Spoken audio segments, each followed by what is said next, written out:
I'm going to show you how to take a document that was imported from Microsoft Word and turn it into a Google Doc that would be perfect for Google Classroom. So here's a document that we would import from Microsoft Word, and if you can see, it just looks like a regular worksheet, which it really is. But I'm going to do something to make it better for Google Classroom. Now, one, I don't really like my students putting their name and date this way.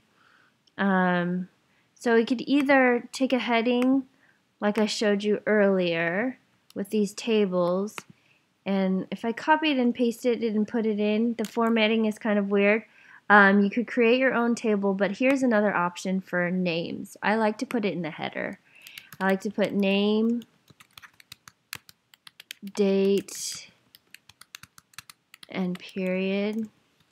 And the reason I put it in the header, especially if it's a document that's as long as this one, is that if I'm going to look over it and grade it, I can easily see the name and the period at the very top, just in case I forget.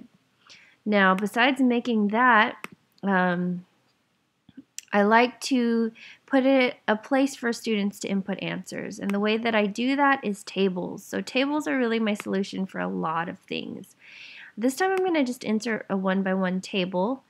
Here it is, and then I'm going to use my fill tool, or this paint can, and my students know yellow as my color for them to look for to input their answers.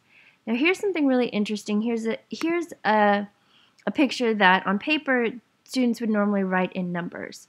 Well, you can't really do this with a picture, but you can do it with a Google Drawing. So what I'm going to do is I'm going to turn this picture into a Google Drawing, and here's how. So I'm going to select this picture, and I'm going to either type Command C or just copy. And then once I do that, I'm going to cut it or just delete it out. And instead I'm going to say Insert Drawing. Once I insert this drawing, I'm going to paste that picture that I just copied, and now this is a picture inside Google Drawing. And I'm going to make it the width of this box so that the students have something that's a little bit, bigger for them to see. This is good.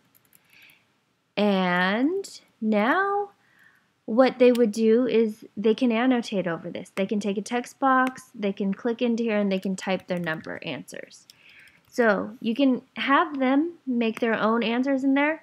The very first time I ever do this with students, I like to make the text box for them so that they can see what it is like. And if I really wanted to make it obvious for where they have to put their answers, I would use my same color that I always use to have them input answers. So I could go through and I could put it right there.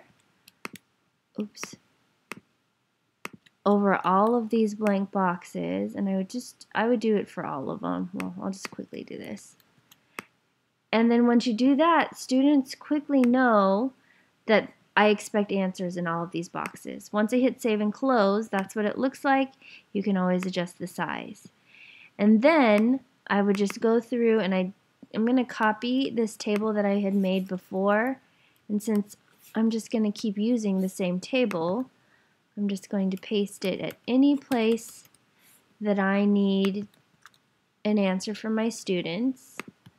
So here,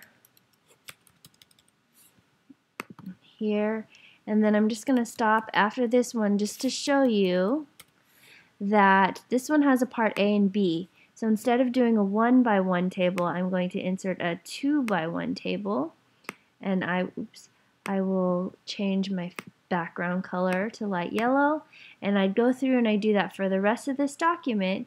And what this does is it makes it obvious for the students where they need to input their information, and it makes it easier for the teacher to grade the work because you know that you're always looking into these yellow boxes to look for work.